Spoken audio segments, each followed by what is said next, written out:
visiting the hostels. So this morning we have to box everything and talk about it. Now, interestingly, the last time we spoke about the housing deficit in the country, people called in, including house owners, and one of them was saying that, every time the government says he's going to help to solve this deficit situation that we have in the country, they set up structures, and that thing that is supposed to be affordable to Ghanaians itself end up is being not more expensive. So it's something that we need to look at, because how can you say that you are providing a solution for the problem and you end up overpricing what is supposed to be affordable? The solution. So when you do that, you find it difficult to regulate the private people, because the government that is supposed to be doing more, to be more charitable to the people. Even the government is looking at ways to make profit, so their houses are overpriced. And even that one, the other thing that people have reached in relation to that is that it's not the ordinary people who indeed are financially quite challenged that usually get access to these accommodations. Yes. Those with protocol. Affordable houses, there are people who use protocol and go and take it and then give it out, let it out. The name of the project because it's affordable housing. So we are really not. I don't think we are very much serious when it comes to solving this problem. Now, but it's good that there have been some. Recently, I think they are yes, because some of the hostel charges, Janice, like 4 in a room, and one person is paying. When I got to final year, I was very happy because of the hostel situation. Because I remember when I was in first year, moving to second year, the hostel that I was going to, I think I paid around 2,000 something. I paid 2,000 plus, but not up to 3,000 for second year. And at the time, the people who I was going to 4 in a room, and the people who were in 2 in a room, they were paying something like 4,500, almost 5,000. And so I said, 4 in a room is more affordable. And then I went. By the time I was completing, I was paying the same as the 4,000 that I had refused to pay in. Of course. So that's the and so, it increases every year, every single year. We'll return to this story and see if we can talk about it this morning. But let's go to Janice. You stayed in Kumasi for some time now, so I'm taking you on a trip to the Gold City. Anglo Gold Ashanti has donated 1,000 sets of classroom furniture to 3 senior high schools in the Ashanti region in a move aimed at addressing infrastructure deficits and improving learning conditions for students in communities surrounding its Obuasi mine. The beneficiary schools are Krofrom Senior High School, Dompase Senior High School, and Triapiase Senior High School. Received 500, 300, and 200 deck sets, respectively. A presentation ceremony was held at Krofrom SHS and attended by school representatives, local authorities, and community stakeholders. The donation forms part of the company's 10-year socio-economic development plan for the Obuasi mine, which identifies education as a key pillar of sustainable community investment. Yes. So kudos to them. They have done I think that is why most communities end up supporting these mining companies, because of the social impacts that they tend to have on the people around. And so that's very good from Obuasi. Now, you are very familiar with mining companies, though. No, I should announce to our listeners, you used to work with a mining. I plan on going to Obuasi. So you were close to Galamsey, because mine and Galamsey. I was not. I was doing legal. Please. If we change the I, the legal, the difference between illegal and don't change just the I. Don't change the I. It was very legal. Don't do that. Okay. I've not done that. Don't so you're an expert when it comes to mining. I was saying that. Yes. When it's time for me to find a husband, I plan on going to Obuasi. When it is time for you to what? Find a husband. I'll go to Obuasi. Oh, why? But eventually she's going to expect you to get married. She will be the one to find a husband. She will not wait for the husband to come and find her. Hey, these days that's what. Yeah, that's what's happening. You have to go and find the husband. No, you position yourself to be found. You locate, as in you strategize. Exactly. And okay. Uh-huh. Okay. Yeah. Thank you. So it means the Kumasi people over when Oh, you have a lot of media friends, journalists and journalists marrying. It will be good. Mike, what do you think? It's a very dangerous combination.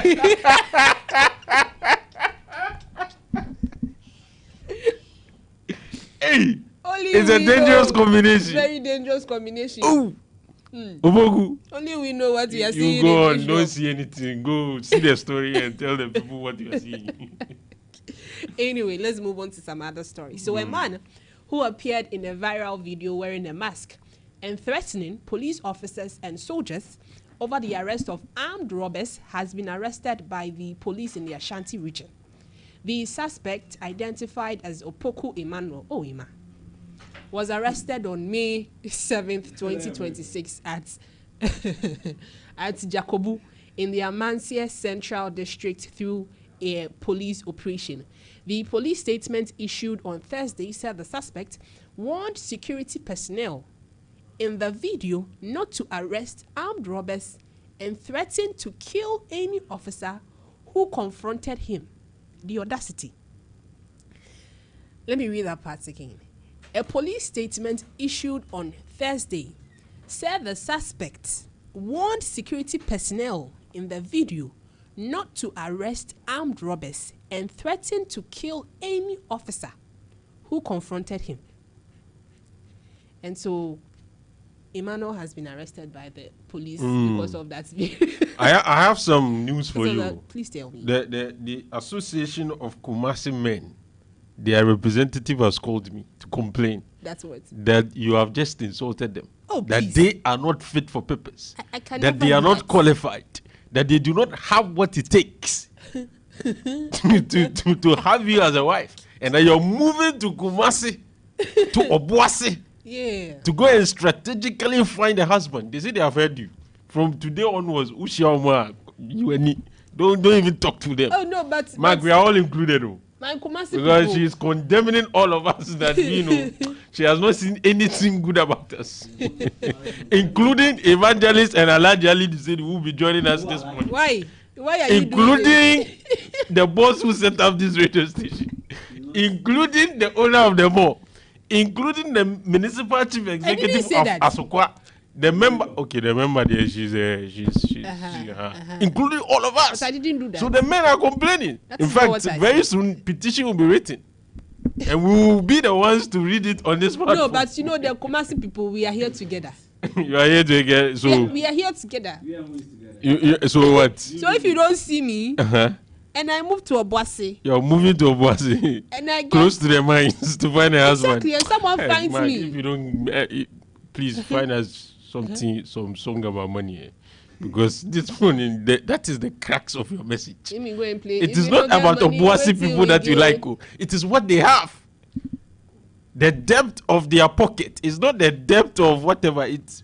So in essence, you're telling us that. It's called strategic placement, right? Okay, that's fine. That's fine. So the more that you are in an environment that you like the things happening, the more likely you are to experience some of those things. no, name to have to. So for example, have to. for example, if you like food, right? You find an eatery and you sound close to the eatery, you have more chances of tasting food. Please, if there is any woman who owns a chop bar, please. I want to. Quick breather. No, I need somebody who owns a very big chop bar. So that yes, vitamin B and C will not be a problem. It's very, very necessary. Okay, so it's 56 after 7. If you are listening to us, President Mahama was in the region to talk about accommodation. And over the weekend, we've seen some videos trending on social media platforms regarding what the Rent Control Department went to KNUST to do about the cost of hostels in that in that school. But it's a widespread problem. And this morning, even though this definitely will not be the first time we're talking about this, but we'll try and see if we can think about some solutions this morning. You know what we do always? We don't just want to complain. Yeah, of course, we know the problems, we know the issues, but can we proffer some solutions? Do you understand? And hopefully expect that certain things will be done in that respect so that the likes of Mark and the likes of myself, as for Janice, she has no problem when it comes to rent because she'll go to Obuasi to find somebody who can build and then accommodate her. But for some of us who will be renting, so that we'll get some respite, we'll get some, comfort in our quest to get very okay place to live. Do you understand? So it's something that we'll do this morning. And if you are a landlord, as we've always demanded, because unfortunately for all of us in the studio, we are not landlords. So our perspectives usually will be around, tenants. It will relate to tenants. And so we might not be able to consciously consider the concerns and the realities of landlords. So if you are a landlord, the opportunity is there for you to come and provide us with our context so that it balances the conversation. Do you understand? So that's something that we'll do. Try and find solutions this morning so that all of us will know. If not, then we'll move out, just like you are trying to do. We too will go somewhere and find solution. Because if you are in an environment where solutions are not coming, what do you do? What do? You move. Yes. Exactly. Go and search for solutions. So, yes, we'll do that this morning. So, the Kumasi people, my solution is not coming. That is why I have to go to Obasi. Anyway, let's go. Kumasianos. Let's go. Condemning everybody. Let's go for a quick break. I'll be right back. Congratulations.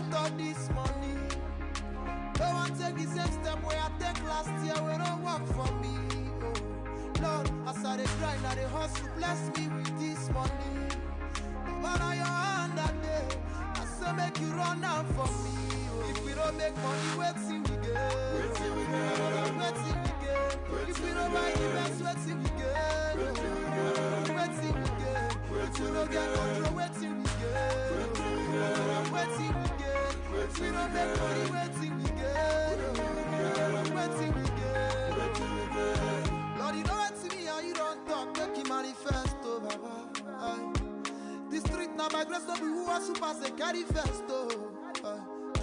Now your grace, I take the leave, I know if you play attack and defense, at the same time. And I thank you that say even when I the class, you still give me the talent to give make I pass it. From the ring, na family they call. If not be billing, na something they solve. And here you be, my money is involved. Oh, you are blessed because I know figure. So much pressure on them, they figure. I say in dollar, I still want that 10 figure. I need the kind of money where go back down, got to say who be this black schema. If we don't money, you wait till we get. Wait till we get. If we don't buy the best, wait till we get. Wait till we get. If we don't get control, wait till we get. Wait till we get. If we don't make money, wait till we get. Wait till we get. This year I want to buy motor. So this year I want to buy house. This year I had a pray make Oluwa no pass me by, cause I pray for grace, my. This year we are praying that we will be able to build a house, or we'll be able to make that money, so that when the phone rings, we will not pretend as if we've not heard the tone, that we'll be able to pick. And our nieces and nephews who are asking for money for one or two things will be able to, of course, sort them out. We're praying for that money, so that when we hear the landlord knocking on the door, oh, Charlie, don't be easy. When the landlord calls you, I had an experience of landlord be that. When I'm going home, Charlie me to tell. One day he said, hey, Alfa. So we are praying that we will not be in the situation where we'll be running from our landlords.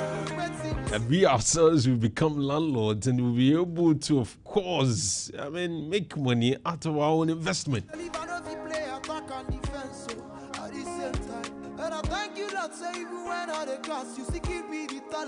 Or sometimes poverty will even affect your relationship with your creator. Have you been in that situation where actually, like, Like, God, oh, God, why? Oh, God, why? You've done it for His mercy. I have been begging you. Oh, God, why are you not doing it for me? So you begin to have some doubt. You begin to lose faith in His ability to change your situation. So we are asking God to give us that money so that we will not go on that tangent. We will be very much faithful and we'll be very much confident in what He can do. So yes, the money is what we're talking about this morning. It's important, isn't it? This is still the Orrington Rise here on Orange 107.9. We have some birthday messages. We'll do them afterwards. We'll get into our conversations and we want you to be part of it. We want you to send us your message on 059 3932993. Please send us that message. Let's read them. Let's share it to the rest of our listeners. Let's know what you're thinking. Let's know what you feel this morning, where you're doing the listening from, everything you want to talk about. Well, the opportunity is there for you.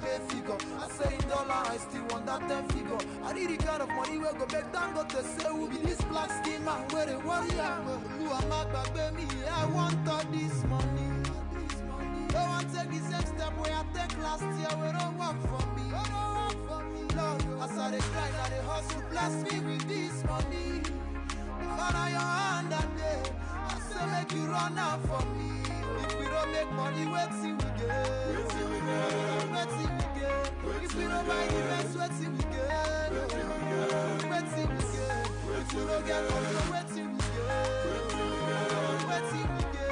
If we don't make money, wait till we get.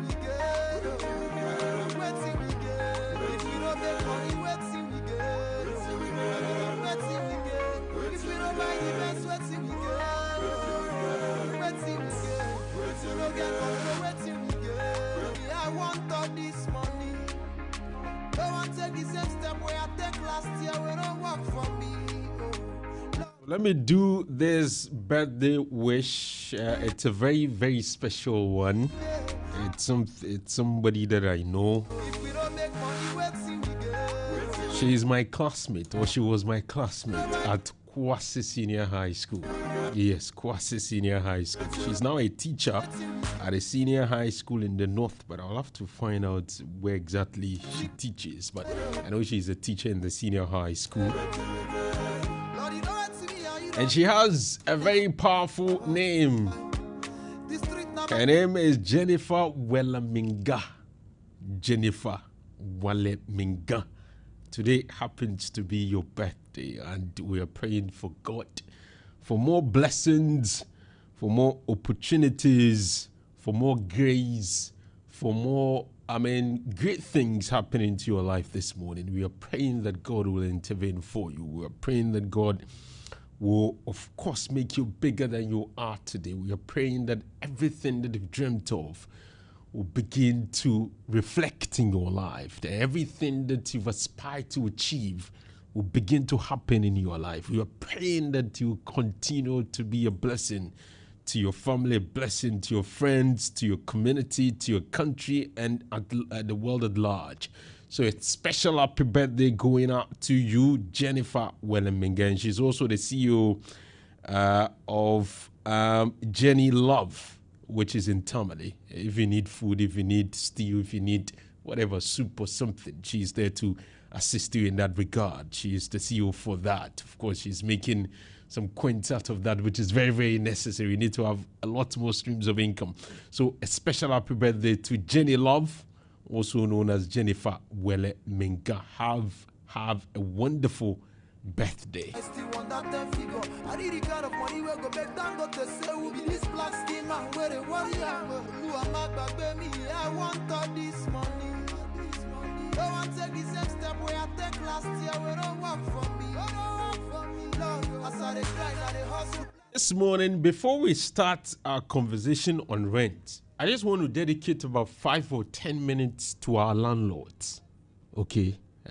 To our landlords, those who have built houses. Please, if you're not a landlord, unfortunately, you're not part of this conversation. I just want to hear from my landlords. Okay, this issue about rent, the cost of it, the difficulty in getting rooms. Okay, the fact that every year you're increasing prices, and some of the tenants feel that Nothing has significantly changed about the building, about the accommodation. You've not done any major, renovation towards the building, yet you're charging increasing amounts, okay? And you're making life a bit uncomfortable for tenants. Usually what we have done is that because all of us are not landlords, we think and talk within the context of tenants. And so sometimes we do not balance the conversation. And it's because of our position currently. We'll try to maybe understand your position, but of course, when you're not in that position, you do not really appreciate the cracks of the issues as far as that situation is concerned. So this morning, what I want to do is that for a start, if you're a landlord, I want to hear from you. Okay, why are you charging increasing prices for rent? Why is it that you're not undertaking major renovation, yet every year you are increasing?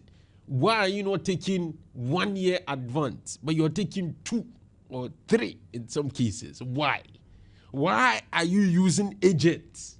Why is it that, the tenant can walk to your house and say, oh, Papa landlord, I need this room.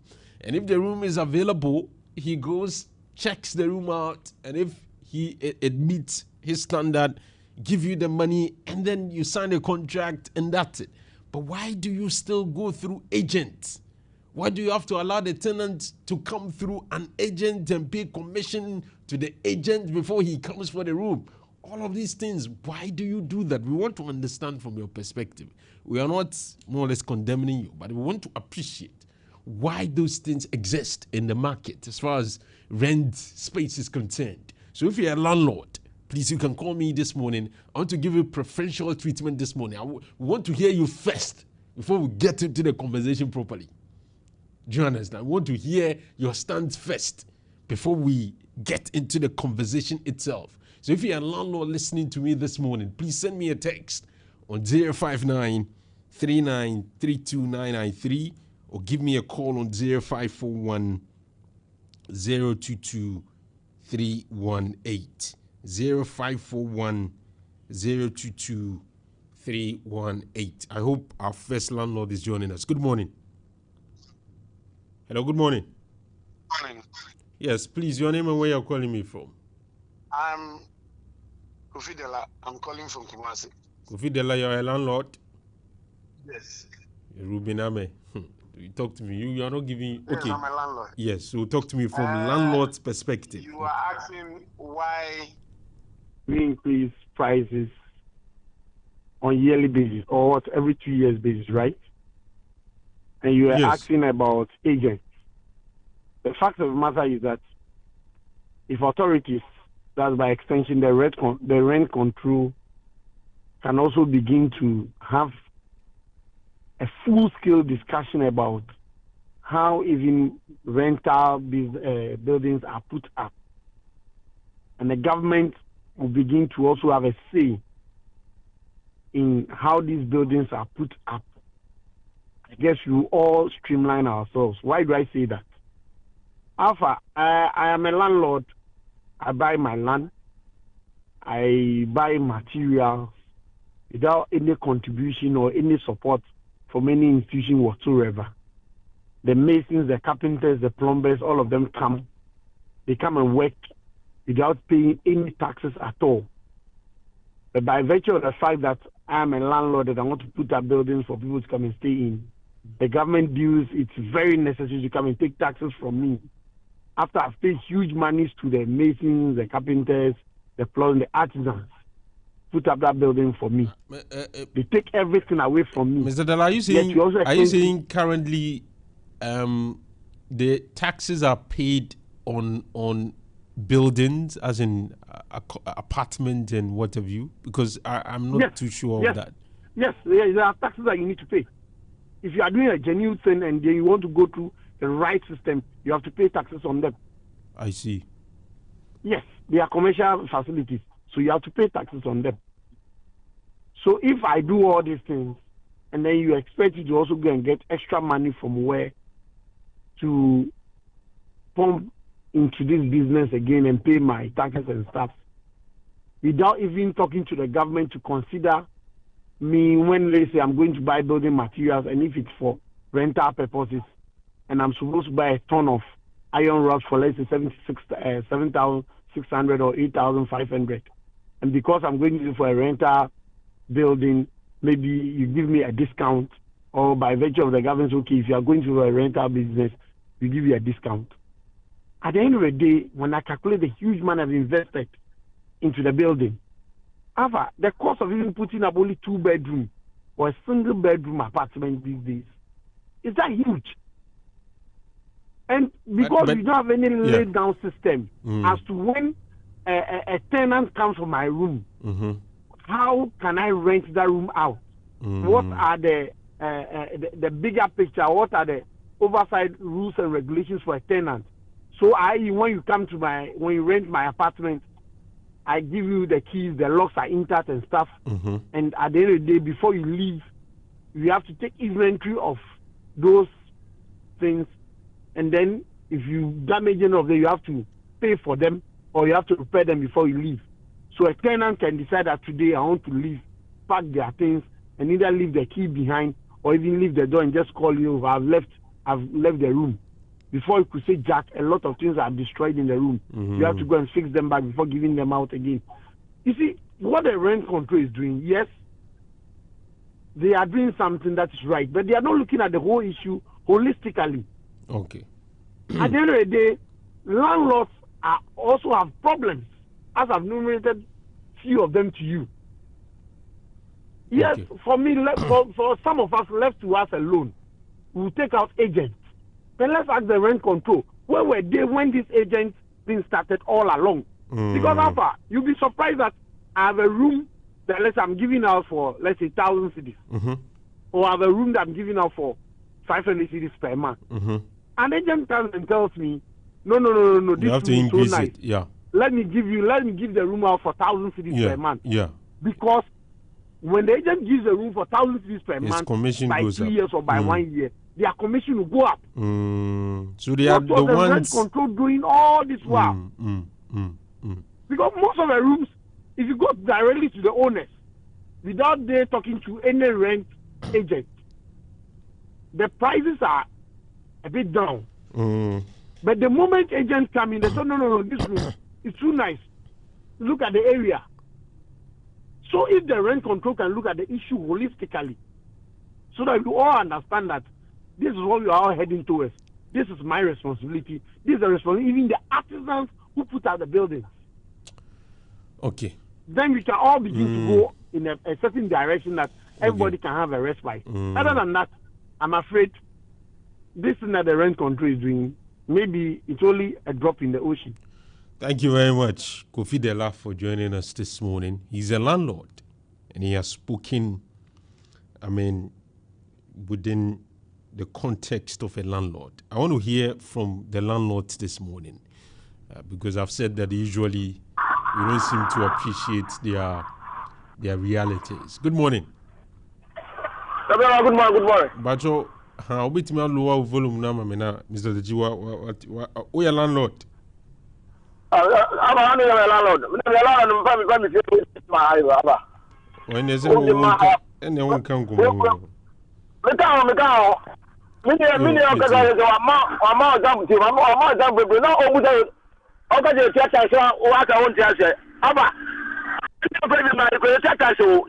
Property rate.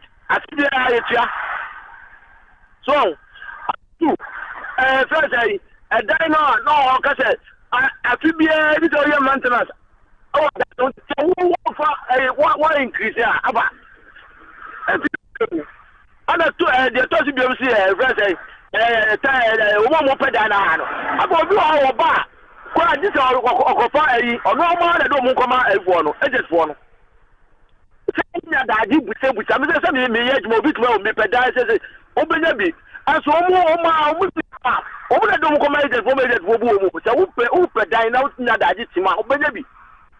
About the woman can get down, Mr. Ramina, Any Nigeria woman say I don't know much question me ni kwa me da munya masi. E mo say mami wo no mo sympathize with me. That's Me da it. whatever. Thank you very much, Mr. Dachi. So we've gotten another landlord this morning on this matter. I've said that I'm dedicating the first few minutes for our dear landlords so that we'll hear from them. Good morning. Morning. Hello, good morning. Good morning, Alfa. Yes, please, your name and where you're My calling me. My name is Jonas, calling from Achumachode. Jonas Achimatredi, you are a landlord, correct? Yes. Great. Talk to me from landlord's point of view. Some of the landlords, the way they're treating the tenants is very bad. Some incidents happen at Zinyanchinan side. The person is a student, and if the government is taking measures, I think it will help, because some of them, the way they treat the people is very bad. According to the lady, the landlord pour urine on the lady and even break egg inside water and pour it on the lady. At the end of it, it even pick the what they call it. The lady is a Muslim. They pick the what they call it, what they use to cover their head, and then urinate on it and throw it away. I think ask the lady to take it to police station. According to the lady, the landlord said the lady insulted her doctor. Is this something you can do? Have you asked the lady? She has reported the lady even to the lady is a student at Amstead. She reported the lady to the dean of students, and I know they will take a good measures on it. If you are a landlord, is that how you should treat somebody? Because the person rented your room. Is that how we should treat people? So if governments are taking measures like this person, that person needs to be in prison, because why do you treat somebody like that? Alpha is very bad, so they should take measures so that it will help the people. Thank you very much. He's a landlord and he's raising concerns about the treatment that is meted out to some tenants by some landlords. You can also join in this morning if you are a landlord. We want to hear from you. Some of the concerns that have raised. The issue about the cost of the rent itself, the issue to do with the fact that you increase the rent almost every year or every 2 years, the fact that you tell tenants to go through agents before they secure an accommodation. These are matters that we don't seem to understand as tenants, and we're asking you to come and more or less provide to us why that is so. Let's listen to this person. Alpha, good morning. So one of the worst decisions that I've taken myself is considering building for rentals. I mean, I looking back, reminiscing, it's one of the worst business decisions. Okay, so he is regretting going into the rental business, but I'll listen to him. I think it's good morning. Good morning, sir. Yes, please, your name and where you're calling me from. My name is Kofi. I call from Abripo. Kofi Abripo, are you a landlord? Yes, sir, I am. Yes, talk to me. Why are you doing some of the things we have listed this morning? Oh, okay. So for starters, I'll be very brief. For starters, agents are there so people could get work to do. I'm sure even in the diaspora, we have real estate agents who more or less set as intermediate between landlords and then tenants. I don't think that's a crime. I even think it should be in the constitution. I mean, in Ghana, I stand corrected though. However, landlords for the boho at the renting a money looting platform. They increase price of their room with zero renovation in their room, and that's a foul play. I don't know if there could be an institution, a real enforcement institution, that can safeguard tenants and control real landlords. I'm pretty sure Ghana would be a better place to do. Trust me, rent is taking a lot from the youth. I charge more or less 12,000 Ghana cedis for one bedroom apartment, say chamber and hall apartment. So of course it's too much. But then if I do not, it looks like the next house behind me would do the same. Because I believe that mine is much better than his. And of course, we are in a competitive world where everyone needs money to, do a thing or two. Are you getting my point? It is not a nice thing to do, neither is it a good thing to do. However, society, and then the nation at large is you understand. You could go to a single room self-contained, and they will charge you like 12,000 cedis. It's saying a ton suit, for example. Why? So if we could have a strong regulation body that would regulate with the landlords, and then foresee the tenants, but then because sometimes you could be very, very stubborn. But before they leave, you could see say with this new wallpapers are designing before you take it off. Now I say the paints. You understand. So if all these factors are put in place, trust me, I think Ghana would be a good place to be because rent is killing us, trust me. Thank you very much for joining us this morning. That is his view as a landlord. He believes that the agent part is not a problem. It's okay. But then the cost of, apartments is too exorbitant, and he thinks that getting a regulatory agency to do strict regulation will help. Let me listen to this voice note. Alfa, good morning. So one of the worst decisions that I have taken myself is considering building for rentals. I looking back, reminiscing, it's one of the worst business decisions I've ever taken because looking at it, even with the amount that I'm charging, it will take me not less than 20 years for me to recoup my investment. At that point, I don't know what would have happened to me by then. And if we want to, the cash component aside, if we consider the stress that one endures from these artisans before he puts up a structure, it's something that you cannot even wrap your head around. So don't let me even start with the building authorities. The amount that they will charge you if you go for permit, the litigations with respect to land itself. We those who are renting our properties to people are actually doing a God's work, and we need to be prayed for every day in Ghana. Look at the buildings around Airport View right now. They are selling it outright sales for $370,000, and nobody is talking about it. It's just a silent thing. So if we all decide that okay, let's put up these structures and let's sell it at a go, at that point you can recoup your investment and have some profit also. Those who cannot afford this apartment, how are they going to live? So I think the rent control is doing a good job, yes, by going to the hostels, but let's go around the hostel area and ask for a parcel of land, how much a parcel of land is being sold, and you understand the meaning of extortion itself. Those who undertake that in venture, they are doing a disservice to the students, because if they don't put up those structures, the tall structures that's housing a lot of these students, do you think that those short structures can house the students? And how many students can the short structures house them? So it's hard time. We need to look at these things very well. If the government wants to subsidize those who will build for renting, he should start it and stop this witch hunt. He's not doing anybody a good service. Thank you. This is Pakwame here. So that's Pakwame, who said he has regretted his decision to build an apartment for rent because it's not a profitable venture. And they are rather doing the Lord's work. They need to be prayed for instead of being lambasted. Good morning. Good morning, Alfa. Kobe, Alfa now say. We are landlord. 2 bedrooms self-contained. And the way a landlord, Bacho, wow. James War, Mike War, DJ Wedan, when you know, so they cobo say. James War. I'm fine. It's got a move from Befa, Mitia Jenny's name, Mike. Alfa, where tax now, Mojina, you took ya 2 or Fibia or Moji, and then no. Said the university and if you're for no moon into wow backroom on farm by ref for a for bar agent for no monia Jumano cow. As or more people are more correct immediate.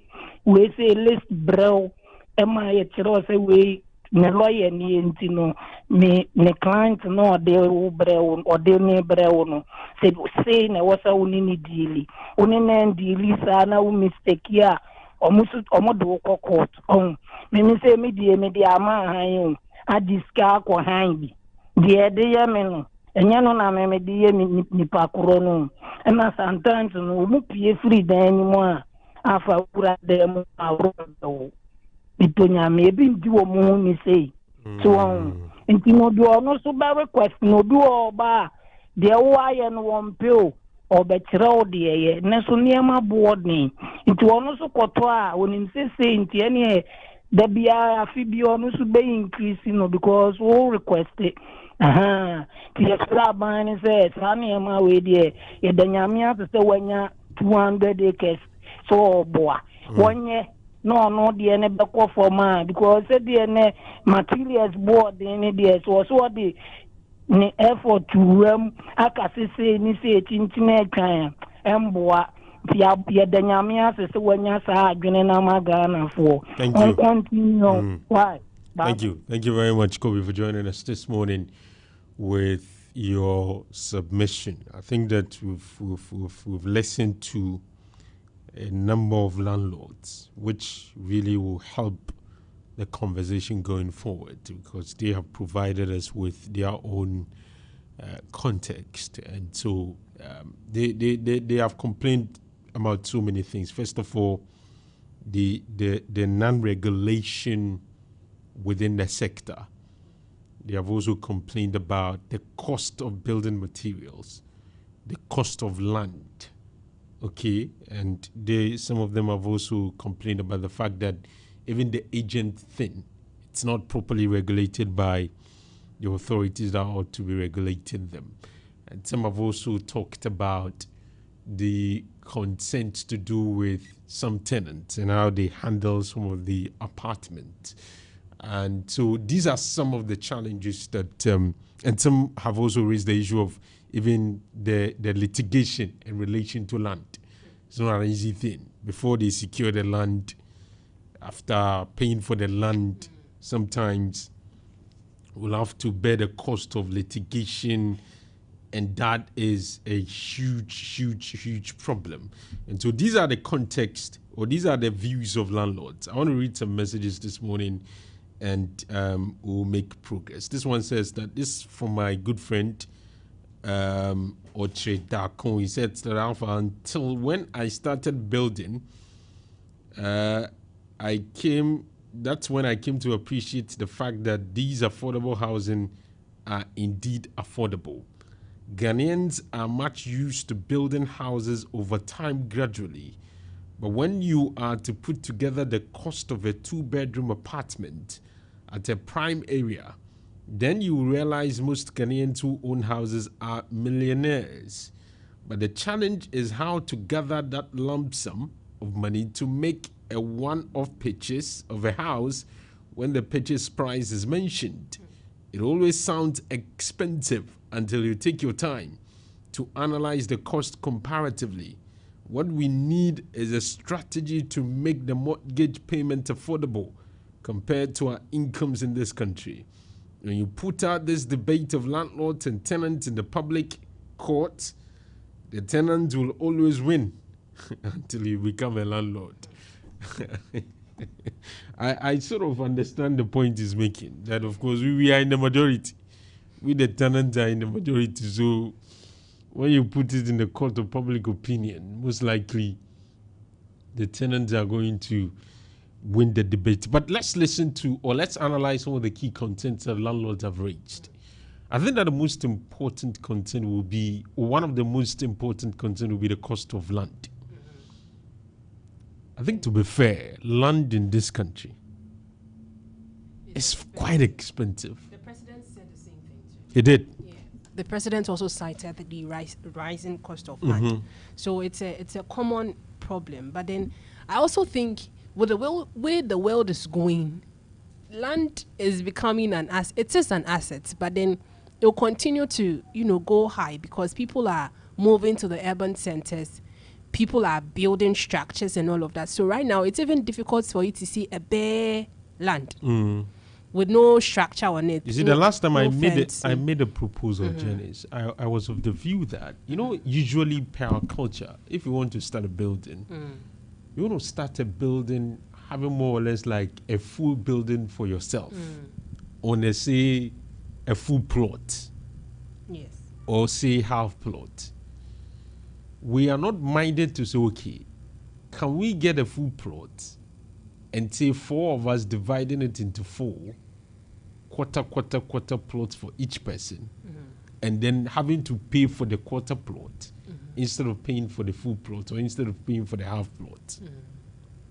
The reason I make this point is that usually when you look at our buildings, the last time I mentioned it, the size of our buildings are that huge. Okay. But I am beginning to think that, especially looking at the stage of your life, there are certain kinds of accommodation that you may require at that point. So, for instance, at this stage, maybe the maximum I can go for is 2-bedroom apartment. But usually at this stage, people will start building, say, 4 or 5 bedroom apartment. And so what happens to that is that, number one, you'll have to spend much money to get a land that will fit that kind of building. Number two, the building materials you're going to buy is going to be more expensive because it's a bigger house than you want to put up. Number three, you may have to spend a lot more time to complete the building because of all of these things I've cited. So my point is, if there is a way to, for instance, at some stages, start with small units of buildings. Do you get a point? Where then the cost of the land will be relatively lower. I don't understand. So maybe you buy, instead of 1 plot, you buy half. So let's say if we are 4 people, instead of all of us saying all of us are going to find full plots and buy, which is going to cost us very huge. We are young people. We just started our career. Okay. You're not there yet. Every stage with what you want to have. You see, there are those who will think that my ideas are too idealistic, but that's the approach I am looking at it from. That, okay, you say you have 45,000. I do have 45,000. The other person has 45. The other person has 45. The cost of the land perhaps is, say, 100 and something. Do you understand? For one full plot, or whether it's half or whatever. One person, it may take you a long while to be able to raise that amount. So can we go to them and say, divide it into 4 for now, for us. Everybody maximum will put up 2-bedroom apartment for a start. Do you get a point? And then start with that one. You realize that in life, there are certain points in your life where you will be renting. There are certain points that you'll be able to afford, say, 1-bedroom or 2-bedroom apartment. It will get to a stage as things begin to happen, as things begin to improve, you may be able to afford a full kind of apartment. Do you understand? So that's number one proposal I'm putting on the table. People may think about it. Number two is the nature of our buildings. To save land. We have a lot of, these days we are doing well. A lot of story buildings are coming up. But in our, still, the building where you roof at the ground level is in the majority. Do you understand the point I'm making? Where people build and then is roofed. Meanwhile, in other jurisdictions, to save the land, you could have one land, maybe 2 or 3 story buildings belonging to different people based on the agreement. So that's a way of saving land, because if I build and I roof and then somebody builds and is able to go like 3 times, that's 3 people possibly in that same space owning that same space, rather than having 3 people on different pieces of land. So you are making judicious use of the space. Do you understand the point I'm making? Yes, please. So if there were, that's why some people are calling for stronger regulation and stronger whatever system, if there were that proper system where we say, okay, in this area now, the land that we are going to sell to people is such that you are not going to just build and roof it at the ground level. So we are going to go into an arrangement, if it is possible, so that one piece of land can be shared by, say, 2 people or 3 people. Or even if it's for your own, at least for future purposes, so that your kids will not have to go to far away in a district to go and be finding land, looking for land. You can think and say, okay, for now, is it possible to invest in following the top, reserving that space for whoever will come next, so that the issue of apartment and the issue of land will not be too difficult for that person, for the future generation. Do you appreciate the point I'm making? So I am thinking that the way we use land too need to be checked.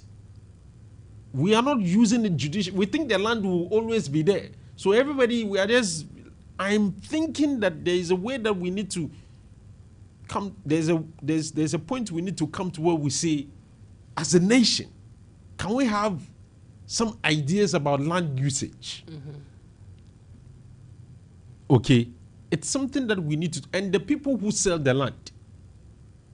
The last time I gave the example of some other jurisdictions. When you are buying the land, as part of the price of the land, the price of making the area accessible, habitable, is added so that the inner roads, the access routes, so that things to do with connection to water, connection to electricity, okay, are factored in the pricing. So you will not have to go just buy the land, pay it to the chief, and now be thinking about how do we get access route. You realize that for new areas coming up, that's their challenge. Where they have built the house, even to get electricity supply is a problem. It takes a long while for them to get connected to the grid. They will have to bear the cost of the electricity, sometimes the cables and what have you. Okay? Sometimes water is a challenge for them. Sometimes you'll have to complain for years before the access routes are developed. The point is that why do we have a situation where chiefs are taking huge sums of money from selling land and they are not made to use portions of that funds to make these communities habitable or accessible? And that it's the burden of the person who is going to buy the land. I don't think it's the way to go. It's because we don't have proper systems. So everybody is doing whatever he or she wants. It's not properly regulated. Meanwhile, housing is one of the basic necessities of life. But you have that area being left to, people, and they decide whatever they want to do with it. I think that these are some of the things that perhaps I can propose for now. For me, if you are a young person, for now, instead of thinking of owning a full building, maybe think if it is possible to get a quarter plot, not a full plot though, quarter plot, and maybe get 2-bedroom apartment maximum, or 1-bedroom apartment. It should be fine for somebody to live in that space. I watch these people in the Western world, and they don't fancy owning big houses like that though, if you've realized. And even the nature of their building, it's not generally brick and mortar. They are thinking about different ways of putting up houses using wooden whatever, which is relatively cheaper. But in our context, it looks as if when you put up that same building, you'll be looked in a certain way. So everybody is compelled to use a particular way of whatever. So these are some of the things, and I think that all of us will need to come together and find a way out of it. So these are some of the solutions. As we go along, I'm sure a lot of other things will be mentioned, but I want to hear from you. Okay, so my first suggestion has to do with regulations. I think largely it is the regulation that we have to look at, because your point about coming together with 4 people, maybe each buying a portion of the land so that the price becomes reduced. In actual sense, it reduces the individual inputs. It does not reduce the cost of the land. What? Your first suggestion. So, for instance, if the land is, let's say, 100 cedis, and because you are partnering people, each person is paying like 20 cedis, 20 cedis, 20 cedis. It has reduced your individual cost. It has not reduced the price of the land. Yes. The land is still priced as where it used to be before. Yeah, I'm saying that there are two approaches to it. The first approach is what I've mentioned. You can also impress upon the landowners to reduce prices, which sometimes I think is much more difficult option. Because the land is for him. You can't, how do you, it's going to be a bit difficult unless we say, okay, there's a particular ceiling that you can't go beyond. Do you appreciate the point? But it's going to be a bit difficult. That's what I'm saying. For a starter, you are starting your life. I think that there are things that you should make use of it at that stage of your life. And then as you go, as you improve, maybe you can consider some of those.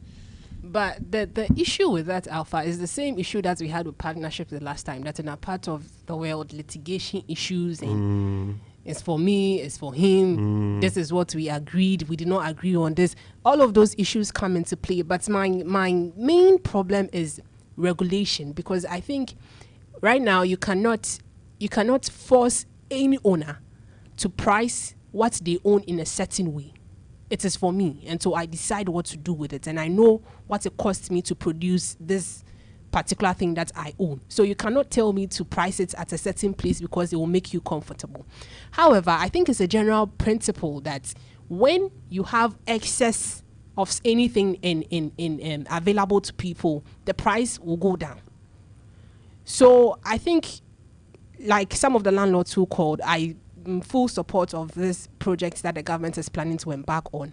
I think they should be building more affordable housing project units so that we have more houses in the system, so that the prices will go up. It's because now finding a house, a nice place to rest your head is difficult. That is why some of these houses are overpriced, because it's not an easily assessed thing.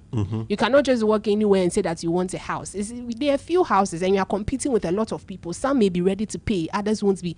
You won't be able, if the person is charging 20,000 and you are not willing to pay, someone else will come and pay. So it means there's more, it's in demand. Yes. Do you understand? And so, like the president said, there's a deficit that we must look at solving. And again, I think when I talk about regulations, I also think about young people who are renting and they are asked to pay a huge sums of money first before they are able to move into the houses that are being rented out to them. So I think if we can get a system where, we consider where you are in life, your income, your financial status, and we say that, because of this, we are going to get an automated payment system and customize it to the level that you are financially, so that if it's Mark who is doing his NSS, maybe we are taking 200 cedis from him every month, and when he defaults for a particular period of time, he has to exit the house. Do you understand? So I think my problem mainly is regulation. If there's a way to regulate it to make it both make it easier for both the tenants and the landlords, because now the tenants is saying that, if I may not be able to gather this huge amount of money, but the landlord is saying that if I take a small and you move out, then what happens to me? I have to now go and start the whole process over again. So I think if we can put systems in place to solve that payment between the landlord and the tenant system, it will be fine. And then build more houses so that we have a lot of houses in the system, and the people who are overpricing don't get to overprice as much. I guess the difficulty with that is, even with the government, the ones that they have already done, we've already listed some of the problems associated to that itself is not affordable. And getting access to these kinds of buildings are also, it depends on your connection. So wherever you look at it, there are challenges. Do you understand? But I think that in the meantime, just like you said, there is no country that is very much serious about the concerns of its citizens that will not regulate housing. You see, the fact that housing is an unregulated sector should tell you the level of our seriousness as a country. It means we are not serious. Because housing is a basic need in everyone's life. And so if you say, let's leave it, like let the market determine what happens. No, there's no proper country. I think we've gotten used to doing things a particular kind of way as a people, because I'm thinking about the cultural context of the situation that we are talking about. That's in a typical Ghanaian society, housing is communal. So a group of family or a group of people will come together and say that, oh, this is where we live, and we'll settle there, we'll build a structure, everyone owns a house. So it's like we are not progressive enough. I don't know. We leave things to get out of hand. But things are changing. You understand? A lot of people are moving, especially in the urban areas. Kumasi, Accra is under huge pressure. I don't know for Takrady and Cape Coast, but I want to believe they're also having semblance of that problem. Do you get the point? So government will need to pay attention to these realities. Exactly. Workers, for instance, young people who are starting their careers are going through so much. There are people whose rent is more or less more than 60% of whatever they generate at the end of the year. How does this person survive with this kind of pressure? You cannot have such a system where we are, because the landlords are saying the cost of land. So as a government, think about it. What can I do when it comes to the cost of land? Can I make any input? Government will need to start thinking about it. Can I make any input?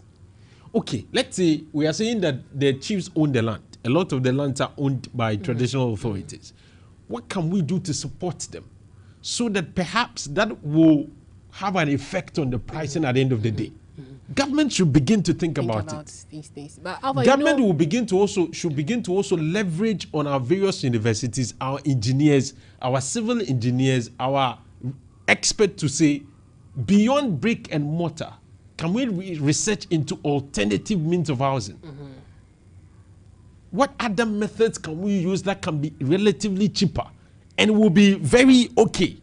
Because elsewhere we see them, that they live in different kinds of apartments that you will not even think it is not brick and mortar. And people don't seem to have challenge with that. So can we also research and look into different methods of building that will be relatively cheaper? Can we begin to use some local resources to build that will be relatively cheaper? These are things that government can think about or people can think around. Do you get the point? I do. The things that we use in building, what are they? Sand, cement, iron rod. What's the local contribution when it comes to the production of these? To what extent are we able to produce the things that are primarily needed in producing iron rods, for instance? Cement. The sand, it shouldn't be a problem. But yes, let's look into all of these things. The woods that we use, what is the thinking into that? These are things that I think as a country is not beyond our capacity, just that we've overlooked it. Now, still on the issues related to pricing and all of that, so I think one of the callers made a point that, when you put up a structure, every year when someone moves in, the person wants different kind of renovations and all of that. So that also informs their pricing system.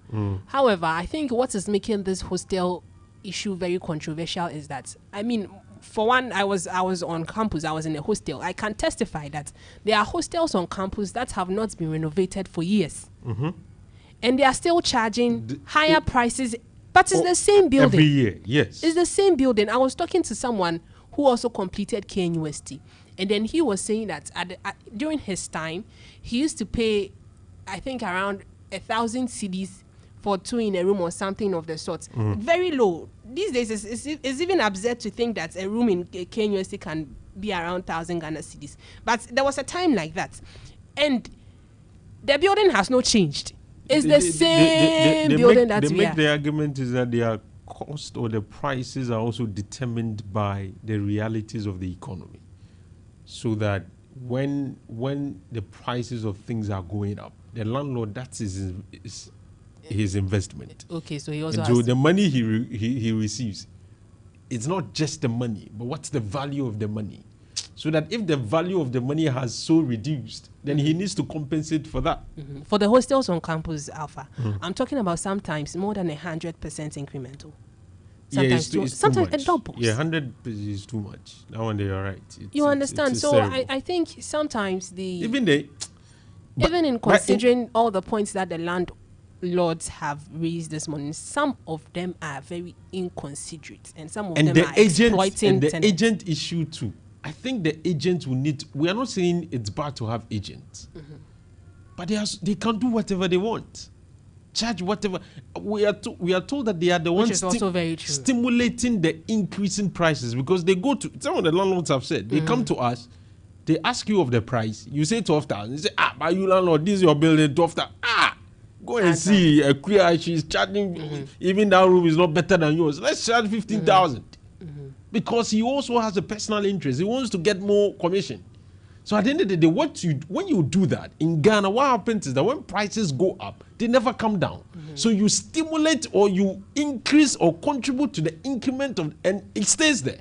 It's either it will go forward or it will stay never there. come back. So you have hijacked the market. So we need to also have a proper conversation about who is regulating them.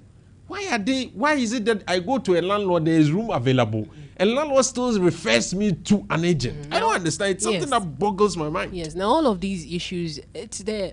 I don't know.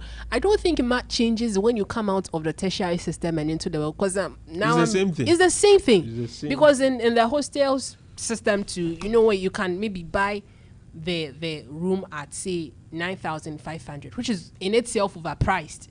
The 9,500 per academic year is still on the high. And then if you are dealing with a third person, if there's a middle party, you can pay as much as 11,000 or more.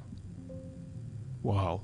This morning we've not picked calls from tenants. We just did for landlords. So let's give our tenants the opportunity to also come through. 0541 022 We have 7 minutes to start our in-studio conversation. So if you're a tenant, what do you think about what we have been talking about this morning? You can call me on 0541 022 This one says, good morning, Alpha. I'm a tenant myself. I have put up a building which is at the finishing stage. I find all those excuses that are being given by the landlords who have called untenable. It's true that prices are being given by the landlords. Okay, you stay with me. I'll come back and read the full message. Good morning. Good morning, Alfa Ali. Yeah, Solomon, talk to me. Solomon, Alpha, I've gone to the north. So I'm watching you live on Facebook. Oh, okay. How are the people doing in the north? I'm sure they are. Oh, they are all doing well. Great. Talk to me. They are all doing well. After this rent issue, I think the rent control should enforce their rent control laws, because some of the landlords they are extorting us. They are extorting. You can just see in the a space of a year or 2 years, they'll just come and tell you that they increased the rent. Meanwhile, they haven't undertaken any serious renovation. So I think it's the laxity of the rent control officer that is making this landlord to extort us this much. So I will implore the rent control to do their work. Thank you. Yeah. Thank you very much. Thank you. Regards to Janice. Okay. She has heard you. Thank you very much for joining us this morning, Solomon, for your contribution. And Solomon is a tenant who feels that landlords are extorting them, and so the rent control will have to do more to deal with that issue. Good morning. Good morning, Alpha. Yes. Your name and where? Yes, Kwame. KNUST. Talk to me, sir. Yes, sir. My contribution on this topic will be to the government primarily, because we hear of affordable housing, and before I even rented, I went to affordable, and they are not affordable. In fact, in order to regulate some of these things, I don't think rent control can do that alone. But then, when they watch the market and government is pricing their buildings way lower, they will be forced to also reduce their prices. You go to the affordable houses, and then the affordable houses itself are jumping. Prices are going up. And so the landlord is not, under any compulsion to reduce this because that is the market. They watch what is in the market. Same applies to the hostels closer to Kenya. At first, when we were in Kenya, prices of hostels on campus were very, very low. Now they are also in the same, in the same price market, like it's in the same range with the outside hostels. And even the ones that are on campus that are even not much to be able to sort of contain all the students, even that one, they would have to rush and then pay that huge sums of money. So you can't come and tell me that even the lecturers who together build gas hostels are charging you this much.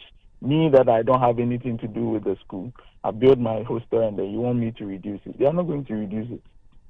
The people who really need to control the market are the people who are actually benefiting, who are the teachers, the regulators and all that. Okay. They are not ready. Affordable housing is not affordable. You want a landlord to control his market. He will not. And you can't do anything to him. That's his house, and then you don't do anything. Thank you very much. I think the ultimate solution is sober hitting our suit. But how many of us can do so? I mean, we are not, not everybody that will be able to. It's not easy. Good morning.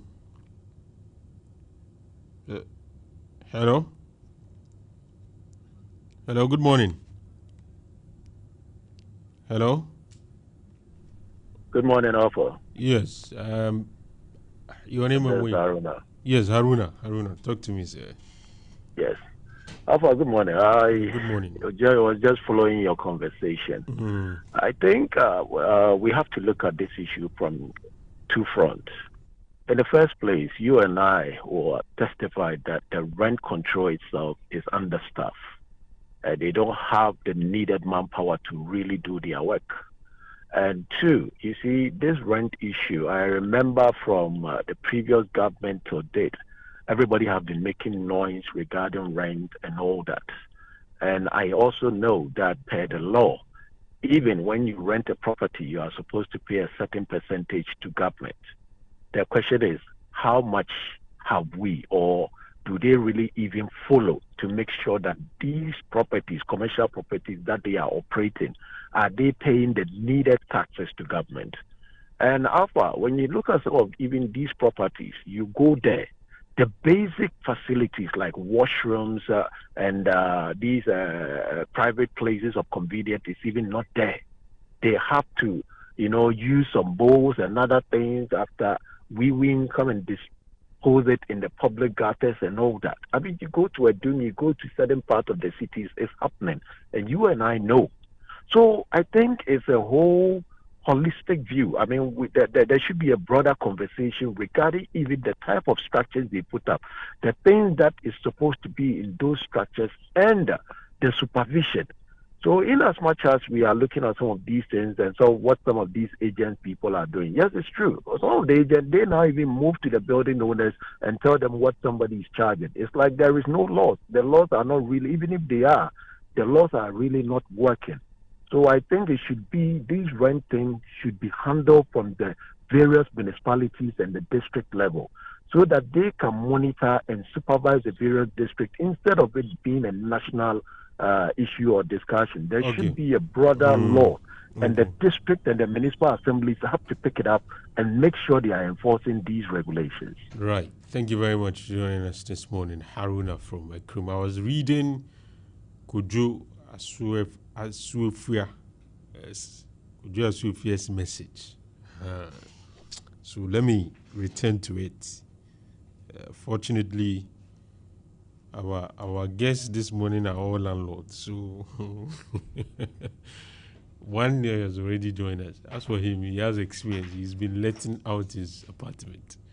So we'll seek his thought why they are doing that to us, tenants. Oh, tenant. Good morning, BY. Good morning, Alpha. Yes, you're our last caller. Talk to us. Very well. I'm very much happy that this issue has come to the public domain. You see, it's been something that the whole state has failed, especially in the area of housing. Individuals are struggling to build houses, and they decide to rent them out to people. Those people who are renting these, who have been rented, who are seeking for accommodations, they are in that need of accommodation. So whatever price that they are asked to pay, they will pay. My brother was saying that the rent control is understaffed. Who caused that?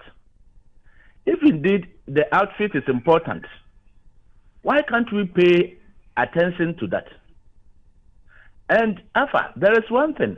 We have a decentralization process where all the assemblies are working and the departments like rent control are all found in these assemblies. Why can't they also on their own enforce the law? And we always want a president to rise and fight against some of these things. Today, as you speak, you are talking about materials that we used to build houses. Come to the villages and see. These sand-winning contractors are all over the villages, taking the sand back to the cities and big towns. So even at a point in the villages, as we speak, they have also started increasing rent.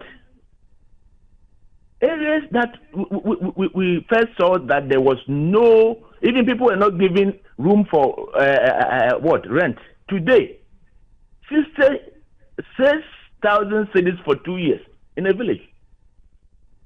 You see a country that we live in. So even now, the rent control, they want to come in to regulate the system for us. It's good, but Alpha, let me also chip in this.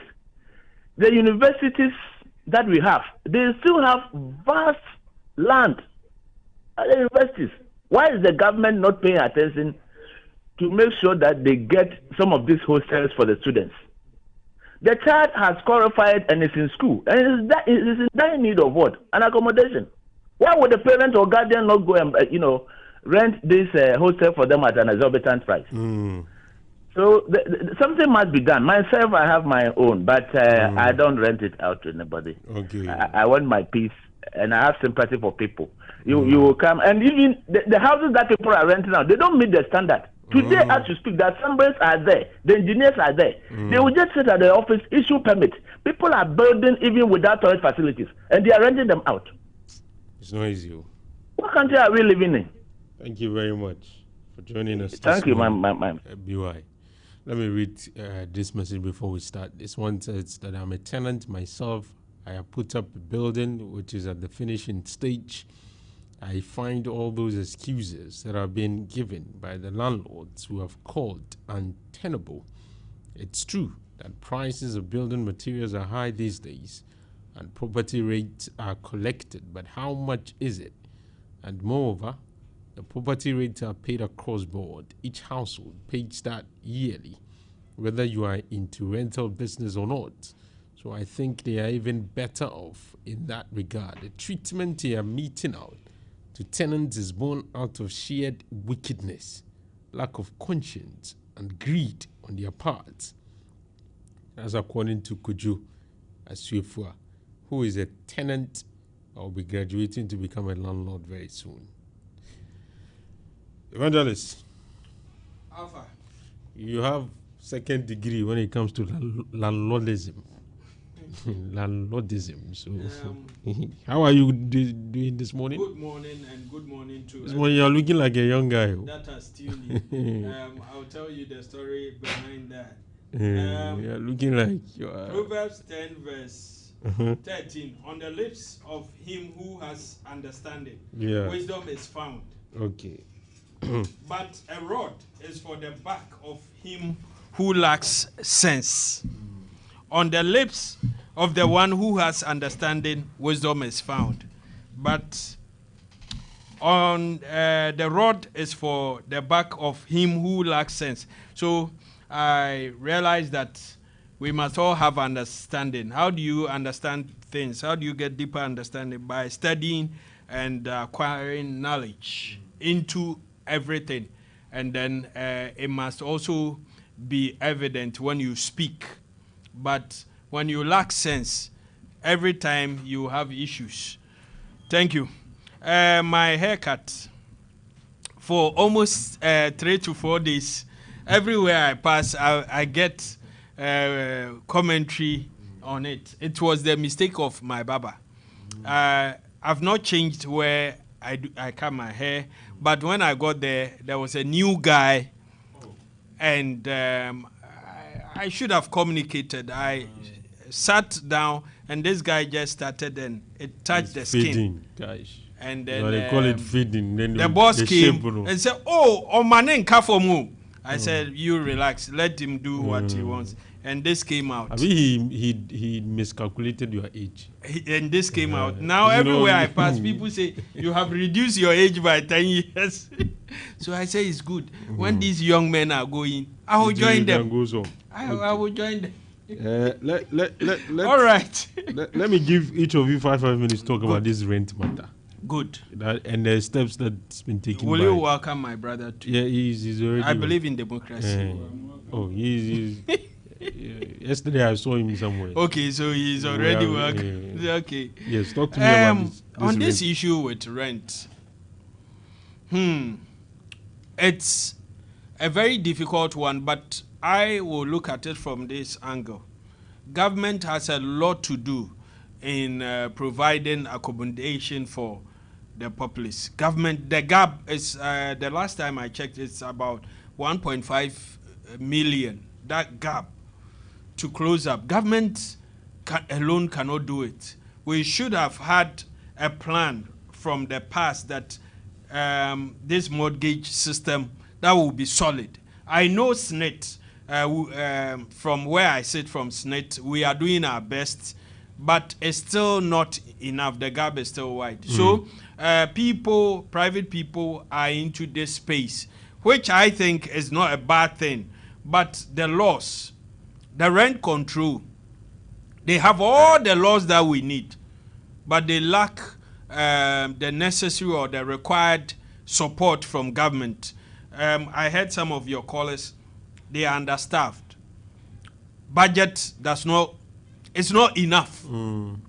So now I see the acting director general going around with the cameras and all that. That even is a cost. Yeah, it is. The media guys, these bloggers that are following, you need to take care of them. So I will applaud his effort, but to what end? Now he's entering into, he was in Kumasi over, I think, Friday or Thursday. He's on the campuses and running after these people. After that, what will he do? Take them to court? I saw a video of him telling the caretaker that there are certain things that must be in the hostel. They are not there. He's giving them some ultimatum. If he comes back and it's not done, he will close it down. Has he also thought of those who are occupying the space? It's expensive. But those who are paying, are they complaining? Sometimes lack of options. You don't have any option. That's the point. So you are forced to pay. But those who are using it, it's because there's a necessity. There's that gap. There is the need for accommodation. It's not there. I like the caller. One Haruna called. The voice sounds like Hakim Haruna, who was with GCR, your brother. When I heard the voice, I think it's him. Good. It's been a long time. He's a brother. We need to link up. So his point is clear. This is what we need to do. The universities have lands. Some, we've seen encroachment and all that. But when it comes to KNUST, they've been able to wall the land. It's very huge. This is foresight. Kwame Nkrumah, Those days, how many students did we have? But still, there's still more land that we've not utilized.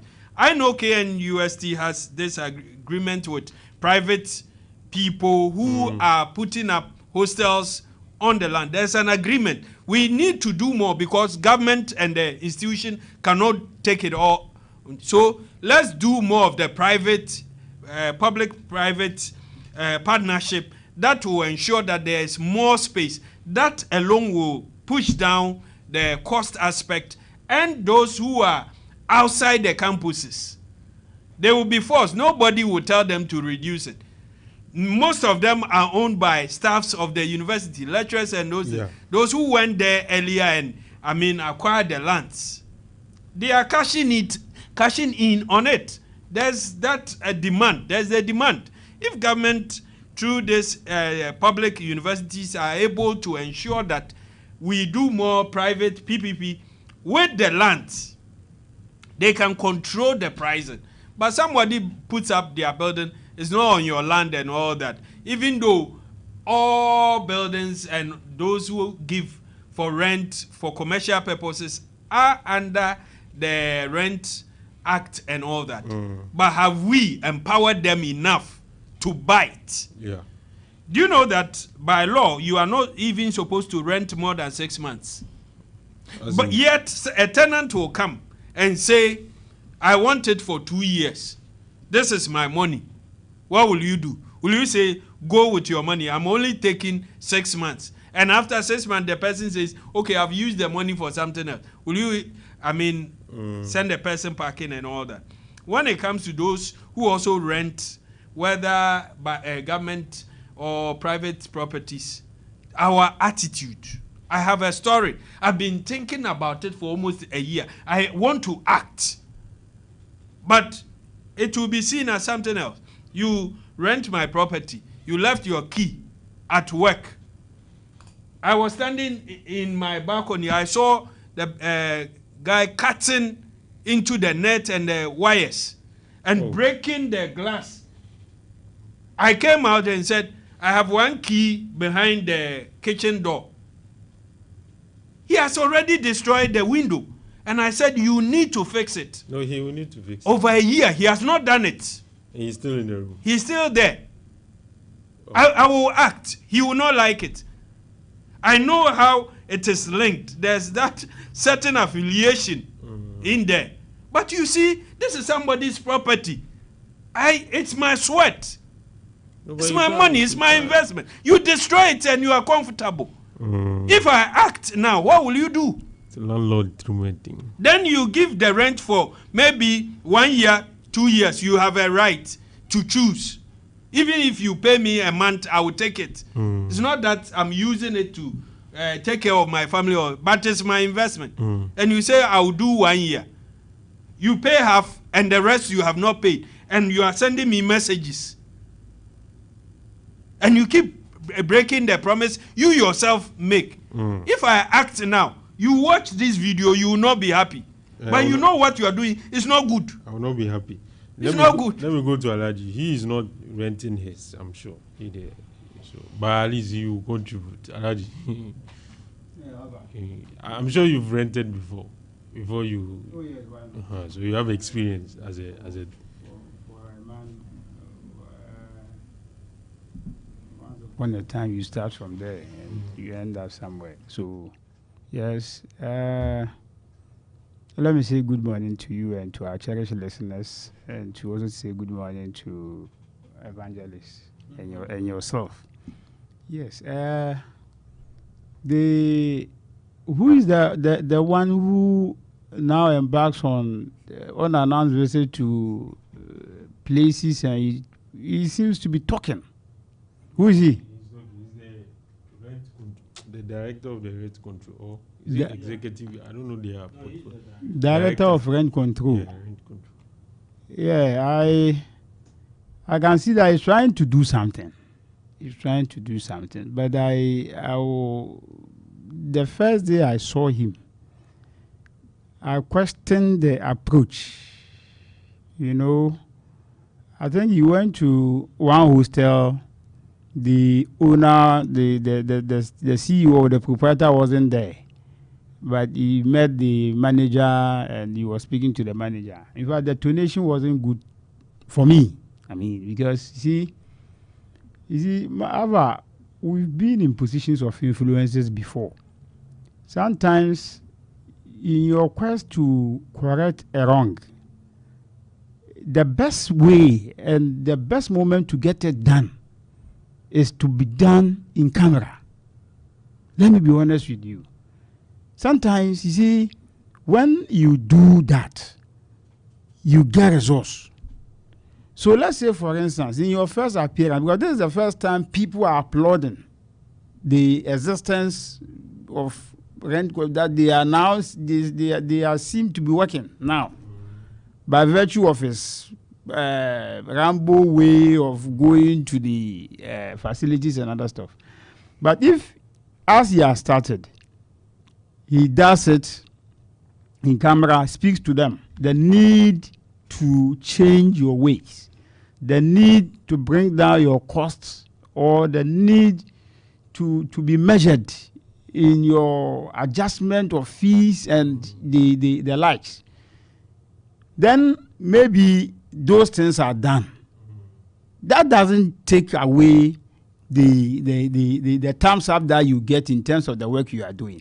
So the next time, maybe you also you get another information as to whether what you went to do initially, they are not implementing what you spoke to them to. Then some of these noise and some of these Rambo way of talking to them will be justified. You understand? But this is the first time you are going. But the way, man, but I think that landlords should also be a little bit measured. I mean, sometimes when you hear the way and manner they expect, the adjustments that they do, how on earth should you do 100% adjustment of someone's rental advance? I mean, it doesn't make you understand 100%. 100% is too much for him to bear. You understand? Sometimes when they do those ridiculous adjustments, and you question them, do you know what they tell you? Oh, building materials are up. And so,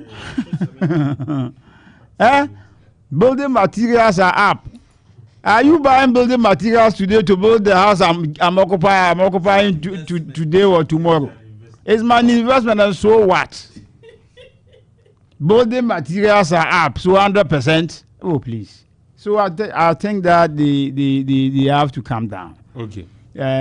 You see, we need to sympathize with our situations and some of the people, because sometimes even where it is, the person is not even capable of paying.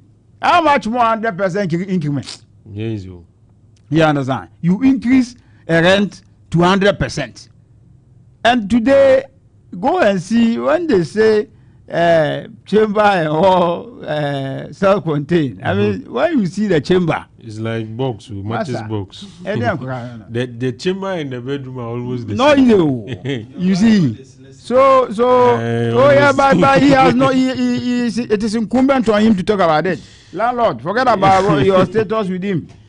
Landlord, he has to do what he's doing. So you maybe he's even not referring to you. The sort of messages he's getting on his phone is not applicable to you, but from somewhere. So he might be talking to us from messages he's getting somewhere, but not specifically you. So landlord, okay, let's move on and start with our conversations. Evangelist, BOG. Yes. Losses, I shall say last week, but then the debate has still continued. Some say now the debate should be reduced to Sami Jamfi versus Kojo Ponkroma. I'm sure you've seen the back and forth. The statement by Sami Jamfi, the response by Kojo Ponkroma, and what have you. Some say, I mean, the Bank of Ghana seem to have confirmed the losses. So they don't know why Samido MV is really litigating the matter. And that if he wants to have a debate, he should come to Parliament on record so that this debate will be conducted. You work with Gold Board. Yes. Do you first of all understand why Gold Board CEOs seem to be very much interested in this? And why? What do you think about the call for the debate and whether or not it's necessary, and the main issues about the losses? Yes. Thank you once again. Permit me to say good morning to George J. George. He is a phone accessory dealer in a doom close to Paul Sego Lane. He's listening. He sent me a message. Good morning to George. The debate, whether there should be a debate or not, sometime in the past, when it comes to Bank of Ghana and the way they conduct themselves, I am tempted to believe that because social media was not that popular, and even the radio did not also take much interest in what Bank of Ghana do. We started having much interest when the NPP took over. So I want to repeat, I have this document that I share everywhere I go. The year 2017, Bank of Ghana made a loss of 1.64 billion. That was the year Nanado, Dr. Mahmoud Baumia, Ken Ofori-Atta took over. Dr. Mahmoud Baumia had once become a deputy governor at the Bank of Ghana. And at a point, he even told Ghanaians that we don't need to borrow to do anything in Ghana. And he even suggested all we have to do is to tow our roads. We'll get all the money that we need. That's Dr. Mahmoud Baumia, once upon a time a deputy governor for the Bank of Ghana. He even went further to say all the money we need is at the Bank of Ghana.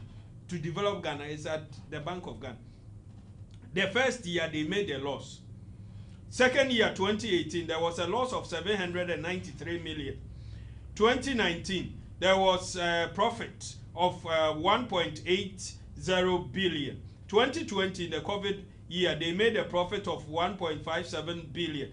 2021, they made a profit of 1.24 billion. 2022, they made a loss of 60.81 billion. Never in the history of the Bank of Ghana have we seen such a loss. And in this same year, one of the reasons they gave Ghanaians was that domestic debt exchange. This was something they introduced because there were bonds that they could not fulfill. They could not pay back the interest and all that. And those who were ready to take the lump sum. The NPP, under Dr. Mahmoud Baumia, Ken Ofori-Atta, and Nanado, could not pay them. It was also a record. Never in the history of Ghana had we experienced such. That same year, they told us that loss was as a result of policy costs.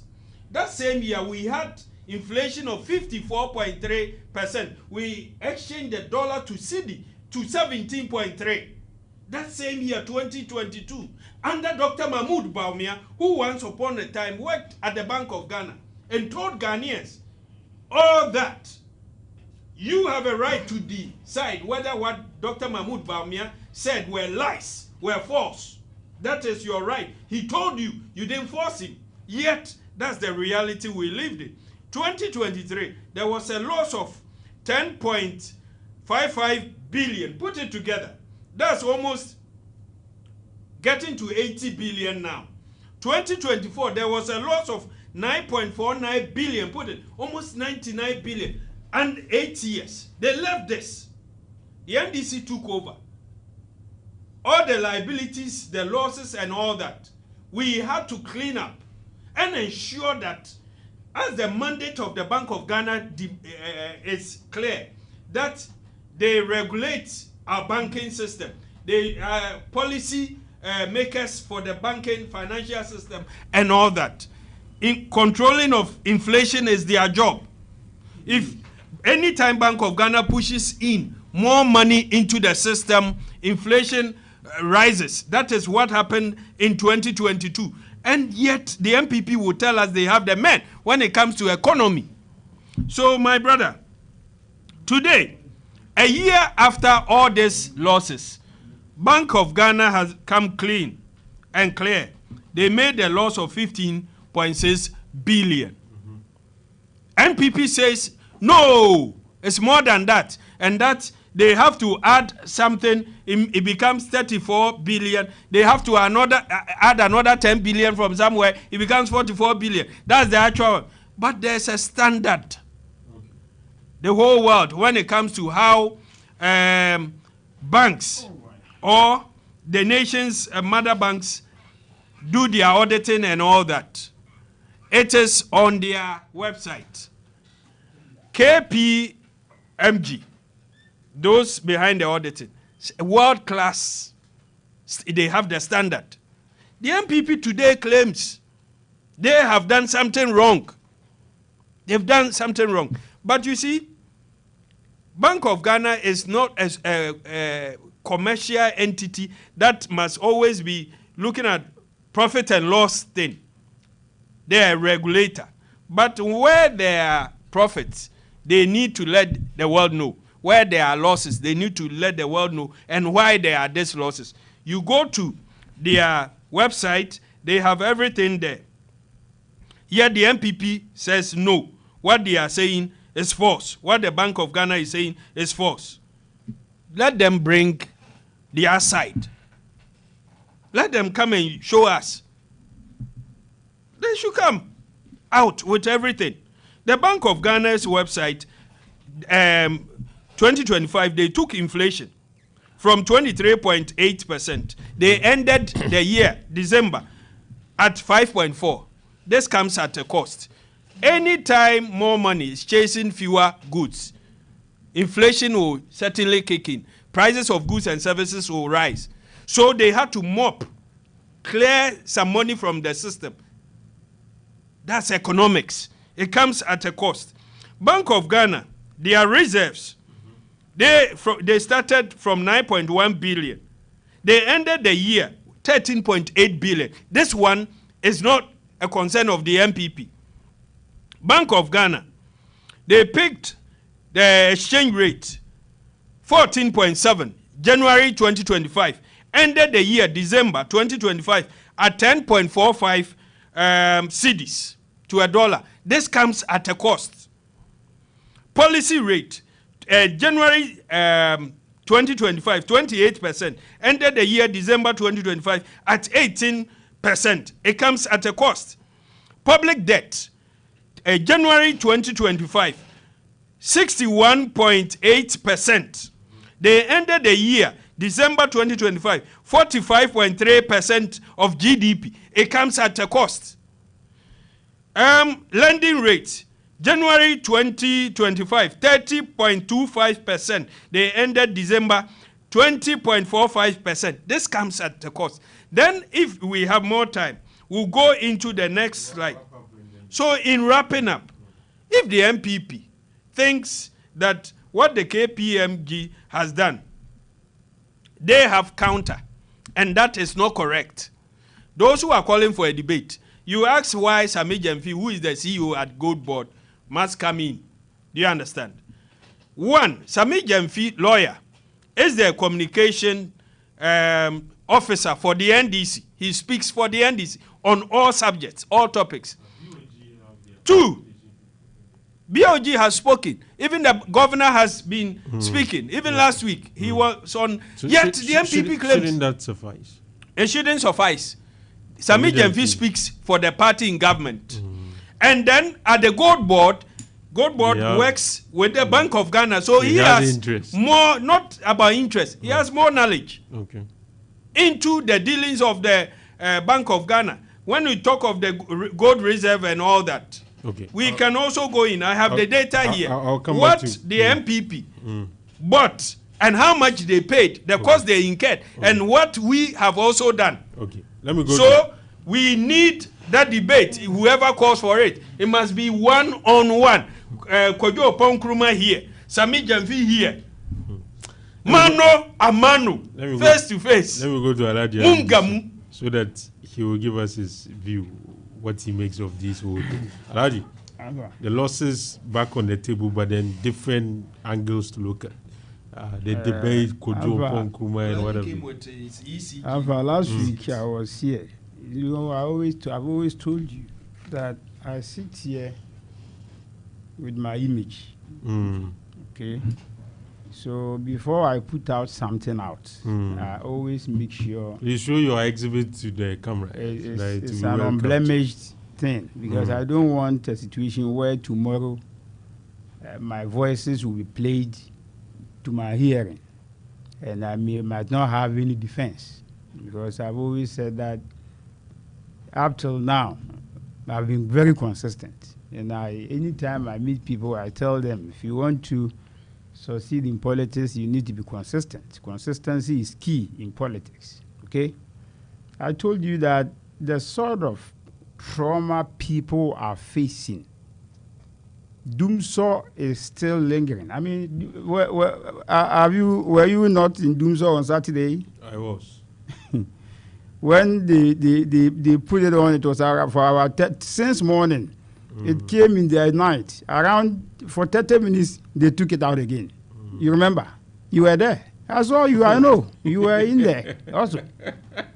But any time they get the opportunity, they say, oh, Napo had come to meet district engineers of ECG to entice them with money, Ashanti region, so that they can just do whatever they have to do for the government to be unpopular in Ashanti region. When there is lights out in Latobi Akoshi, when there is light out in Zabzugu Tatale, when there is light out in Joje, in the Volta region, does that also amount to any sort of gimmicks that you people talk about, the fact that Napo had come to meet ECG engineers in Ashanti region? Lights out is at Matayoko Yadum light. Then when you people don't get a way to fix your rope, then you start to point fingers at MPP. MPP has done what, meanwhile you are in government. Nothing of that nature had happened. No meeting, nowhere. How on earth would Napo come to even meet ECG engineers only to mastermind Dumso for what? How? That's by the way. I told you that if you make a purchase, you are giving what they want. Look, at my office, that day when I went, deliberately we had power, but I made them to go and buy. Baba went and bought 150. I said, go and buy something. Let me see. 150. When we bought 150, we were giving 82 cedis. This is it. This is it. We bought 150 that they were giving 82 cedis. This is it. Okay.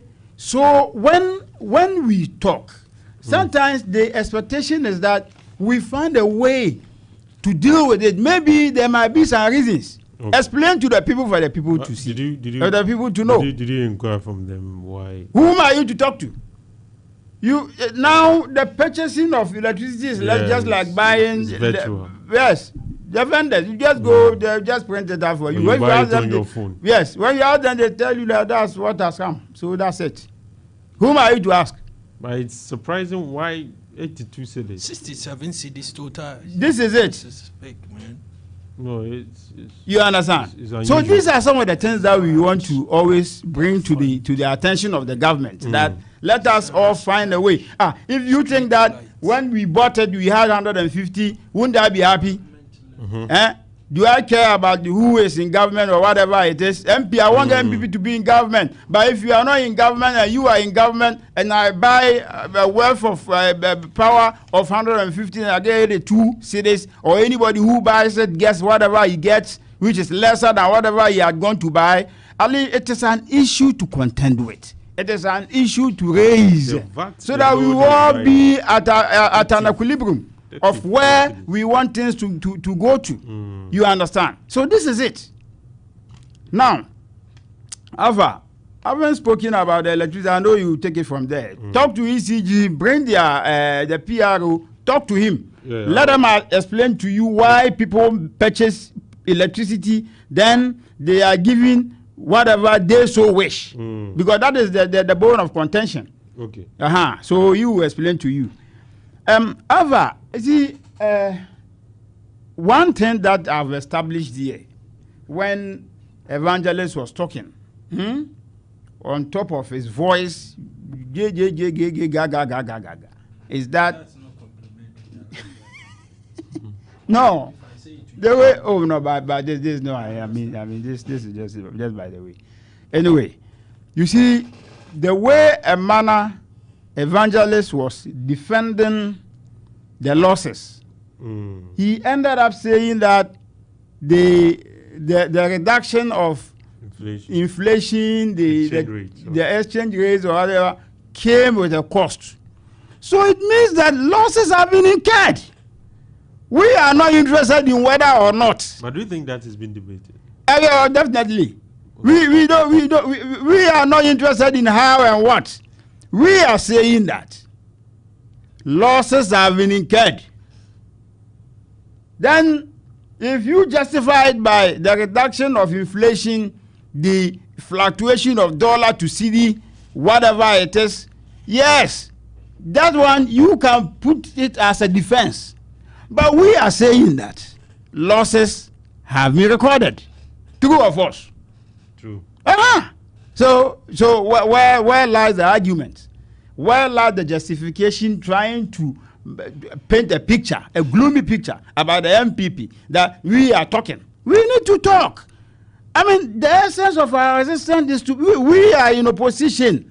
We will talk. At least the more we talk, it also helps you to shape your ways. But that does not mean that when we talk, then you feel foul of our talking. Then Sami Jamfi will come and say what? You ask a very good question. That the BOG have the governor, the deputy governors. They have their communication unit that should deal with matters of this nature. But he has taken the ball. I mean, he thinks that he is the alter ego. He can speak well, so he will talk. My brother, there are issues that you cannot defend. It's not everything because I can talk, then I just want to go to talk. No. Sometimes your logical reasoning also should paint a certain picture. Look, whether you like it or not, Bank of Ghana have a negative equity of 93 billion. Look, box everything together. A lot. But at the end of the day, what the people are failing to understand is that there is no global shocks to the extent of what we experienced during COVID and whatever. Today, there are none. Okay? Meanwhile, we are still experiencing losses. Anytime we talk about losses, you have justifications. But I remember during our tenure, you heard nothing about anything. But today, you have justifications because there are losses. Sami Jamfi, you are the CEO of Gold Board. You've been giving money to go and buy gold on our behalf and sell it, bring us whatever. We gave you our money. Go and purchase gold and sell on our behalf. Sami Jamfi, you went to the market with the money. You bought the gold, sold it. When you came to account for your stewardship, we recorded a loss of $200+ million. Alfa, now you come and tell me that you want a debate. Debate who? Go and debate the money we gave you and the market you went for the purchasing of the gold that you did and the selling of the gold and the losses we incurred under your stewardship. That is why you should go and situate your quest for debate. Debate for what? Go to Asawase market and debate the women there. They will tell you the better position of Ghanaian economy. Let's leave it. Go to Tachima market. I hope over the weekend you heard Tachima market women lamenting. I didn't hear. Look, farmers have their farm produce at home. They don't get buyers. People don't even get money. Look, money is not in the system. People are suffering. You don't have to struggle. I know. The system is hot. I'm familiar with Then when we try to find solution to all of these things, then you, the CEO of Gold Board, who look, it will continue to be with you as a reference that when we gave you our money to go and buy gold and sell on our behalf, you came with losses. Now you want the debate. Look, Kojo Upon Nkrumah has done justice to the matter. That you should go to Parliament and debate. But if you ask anybody to debate, Kojo Upon Nkrumah, it should be the finance minister. And it's apt. Because the finance minister is the finance minister. He can best debate all the figures with him. Okay. 42 after 9. That's the submission of Alaji. And you earlier heard from Evangelist Richard Pra.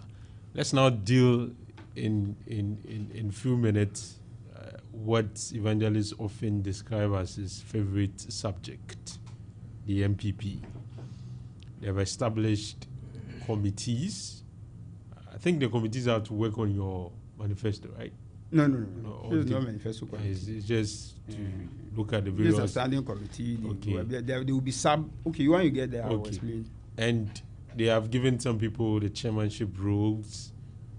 Kennedy, for now, is the only one that I've heard that he's withdrawn. I've seen a letter to that effect. Is it official? And I've seen a letter to that effect. It's false. Oh, okay. And some of the young people within the party have also raised concerns about representation, especially the social media communicators for the party. Some have also raised the issue of age. It looks as if young people are not really represented. Like the MPP is always the quote-unquote old man, etc. So let's box everything together. Evangelist, it's 42 now. So let me give you 6 minutes to do justice to this. Thank you. Let me say good morning to Sir Buju of TI Amas. He is also tuning. Sir Buju. Good morning to Sir Buju to him. Good morning. For listening. I believe 6 minutes will not be enough for me. You know, I major in MPP internal issues. This one, I wouldn't say crisis, even though it's brought to bear some sort of crisis within the party. The question I ask, what the rush? Why the rush? First of all, I need to commend and congratulate all those who have gotten appointments to serve on various committees. I have seen my brother Naneji, anywhere I go, I will commend him, and Awa Muhammad, who left the NDC when he was angry. Being spokespersons for the transport committee. I'm proud of them. Today, they are enjoying. My brother, why the rush? Former Vice President Dr. Mahmoud Bawumia has been elected as the flag bearer for the past 3 months.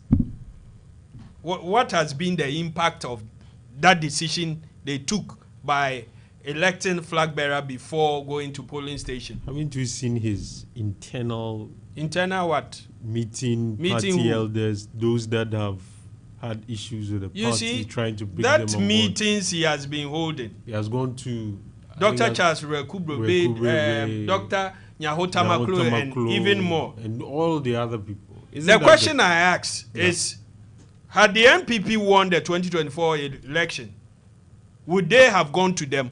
These are people they've sacked from the party. For the past 8 years they were in government. They never visited them. Dr. Nyaho Tamaklo kept talking and bringing issues up. And Dr. Nyaho Tamaklo told us that Ghanaians will learn a bitter truth of leadership with Nanado as president on record. And he never kept quiet. He has since never kept quiet. He's even talking. Now you go to them because it's convenient. You are in opposition. You need them. When you were in power, why didn't you go to them? Now, the committees, I'm struggling to even come to terms with it. Now they have started the polling station organizations. Why don't you let it run its natural course and get to even national? Finish with the national elections. Get your national executives. And then together with the new executives, work with them. You go ahead of them. This same national executive who got you 38.2 plus. I've added plus. You can add 41. It to 41. Ah, my brother, I said 38.2 plus. So with this, you still use these same people. Now you go to some of the lists, the finance committee and all that. Look at the names. Dr. Fred Oware, Opare, Mami Frema Opare, and all them. These same people were part of the MPP administration under Nanado. Of what benefit? What did they bring? Now, hurriedly, whether some of them who are in the committee who even run for constituency or regional or national elections, you rope them all in. Those who will be elected, the new executives that are coming, what will they do? If you do all now, what would they do? You went in with the old delegates to elect a flag bearer. Now you are going for new elections that will come with new delegates. What would they be doing? The NDC, managing the party. The NDC, we have started the reorganization. It's from the branch. The polling station, we call it the branch. We are going to get new, and some will be maintained. It will run to the national, and the flag bearer and the parliamentary election will be the last. So it will be the duty of the new administration. They will elect people after their own kind. The reason Dr. Mahmoud Bawumia won the 31st January election is because of the old executive. They elected their kind. Their kind. Today, go and see the crisis. Some polling station executives are being exempted from even contesting because they didn't support Dr. Mahmoud Bawumia. At the end of the day, you now have this committee, Dr. Mahmoud Bawumia committee, the same line. I have seen Kennedy Akompreko's name. I saw a letter. I went to their official page and all that. I didn't see it there, so I discarded it. Now, one Kwasi Kwati has come and put fake on it, on his page. So I see that as fake. So now you bring Brian Echampo, you bring all those who contested. Yes, they were still part of the old administration that ensured that in 2022, Ghana had an inflation rate of 54.3%. Dollar at 17.3. This same group, why don't you allow the party to run its own natural, reorganization and all that? And then new leadership will emerge. Yet you have turned the thing upside down, and all that is going on. For me, I can end by saying that with these committees and all that, it's much ado about nothing. Okay. Much ado about nothing. 2028, they will struggle to get 30%. Dr. Mahmoud Bawumia will struggle to get 30%. I've started. Okay. Consistently, I will maintain. Okay. We will come here, and when I say they got 30 something, you will say it's not like that. Alhaji Ali to say you have the last 6 minutes. Alhaji has been very patient with me. Oh, yes. I know. Alfa, you see? Which committee did Alhaji get? You can. Oh, how? Oh, no. But for me. No. I should have asked. No, this one. Oh, no. We'll focus on the main point. No. With all the work Alhaji did. You see, Alfa. I'm not interested. Alfa. Yeah, I'm for Bawumia. For those of us, the kitchen cabinet, we don't need some of these things.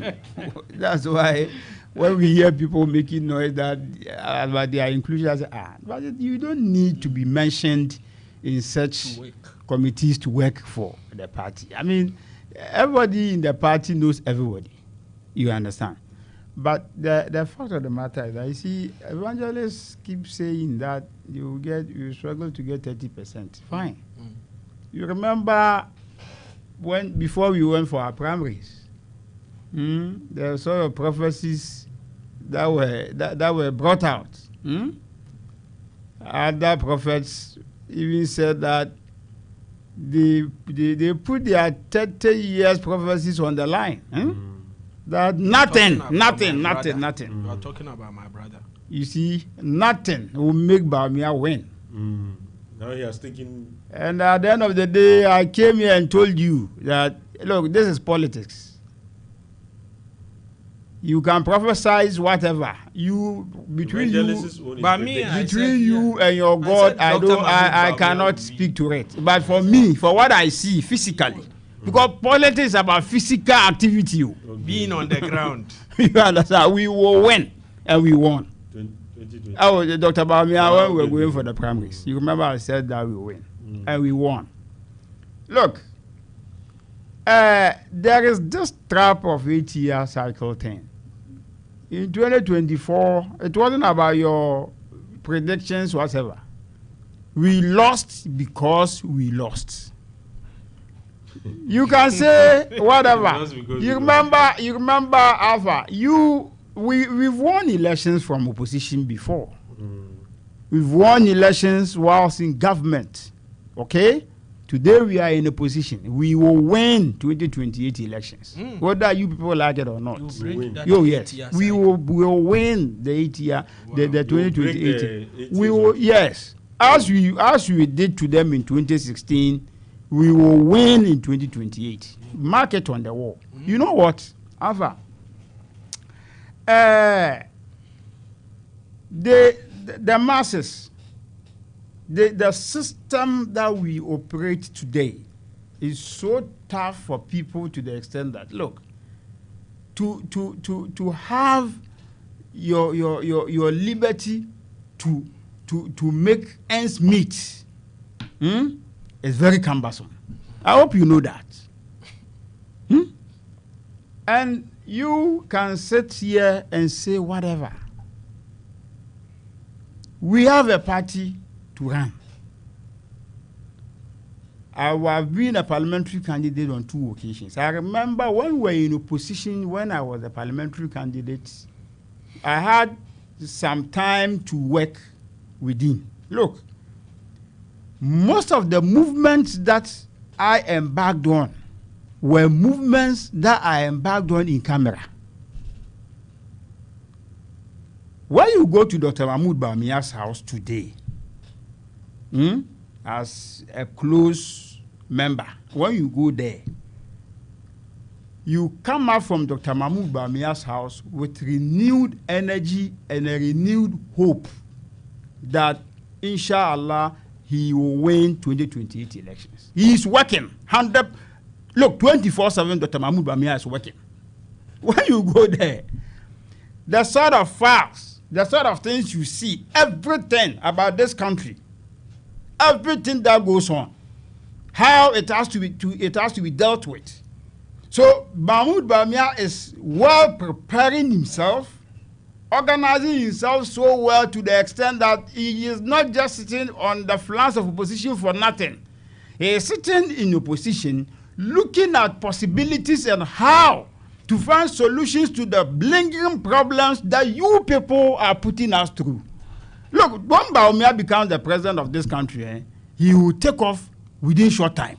And we will not need any honeymoon. He will just be in the work straight away. Because as at today, go and see what he is doing.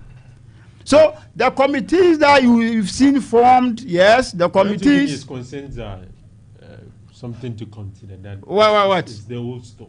There's no what is old stock? A party person is a party person. So are you saying that, let's say for instance, all of those people that were mentioned, they should be left out? We should not tap into their experience. No faces, no. That is why we are saying that there will be committees under all of these committees too. There will be subcommittees. Okay. subcommittees will be formed. Okay, so these people that you see up there, the co-chairs and co-whatever you see, they will lead the way. But then they will have their subcommittees that will go down and do the work. Fremont Opara will not go to the interland to go and work. We will do. So they will do those. They will lead the policy direction. They'll bring it down. Then the subcommittees will take it up. Let's leave it. You understand? So the party is well organized. Okay. Look, we've marketed our candidates. We have a well marketed candidate. We have a candidate who has an emotional stability. We have a candidate who is very versatile in governance structure of Ghana. Hey. International exposure. Look, you need international exposure to work. Yes. Oh, you need international, but not from Zimbabwe. Oh, he has worked in. He has that. He is schooled in London. He is schooled in Canada. He taught in Canada. You need international exposure to be able to govern and govern well. Let me tell you something. In 2008, in 2007, you remember Ghanaian pilgrims, they landed in Saudi Arabia on the day of Arafat. Do you know what it meant? It took President Bush, President Kufuor, because President Bush was his mate and they had a whole lot of close ties. He had to call King Fahd that they should open their ways for Ghana to land, and we landed. So you need international exposure. Without international exposure, you cannot govern. And the problem that they are facing is their lack of international exposure. Oh wow! All of their leaders, they are local champions. Which institution has he attended in the foreign? Serving as a president. Oh, they are all local champions. All of them, name them local champions. You are talking about the you do know what it means to be an alumni of somebody. Julius is at Harvard. Oh, Master. Julius Malema, all right. No, Julius Debra. He went there for some course, some short course. No. Anyway, we will accept it. That's the MPP. That is the reason. That is where you are able to establish that sort of. Ken Oforiatta. We want he's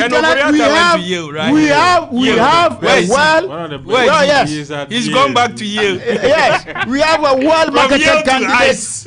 Let me greet Alhaji Labo. We have a well marketed candidate that every candidate that NDC brings, he will beat him. You will ship him. Once and for all. Including as he didn't get here. Absolutely. Yes, last 30 seconds. Let me say, Akwaba to Alhaji Labo. He's doing the listening. He was out for some time, but he's back. Okay, he's returned. Welcome. Assalamu alaikum. Why did he go for he's listening. Say it. I was asking if he went for Umrah. Welcome, Alhaji. Yes. Let's leave it here. You heard from Alhaji Ali the former municipal chief executive for a member of Dr. Mahmoud kitchen cabinet. So if you need stew from Dr. Mahmoud, call Alhaji. I need your love, so please prepare something for me. A head from Evangelist within prayer. Evangelist within prayer is a member of Gold Board, and he represents the SNIT. They went to buy gold and we incurred losses. Yes, he was with us, and former parliamentary candidate for Nshaisu constituency. Next week, let's do a debate on the gold market and how. Come on, you have to be paid. Come and pay money. We'll give you 3 hours to explain. If you go to Kachina market, that's our show. Mark Waja was here. Janice Obuku Ajiman was also here. My name has been Alfa Ali. Have a very good morning.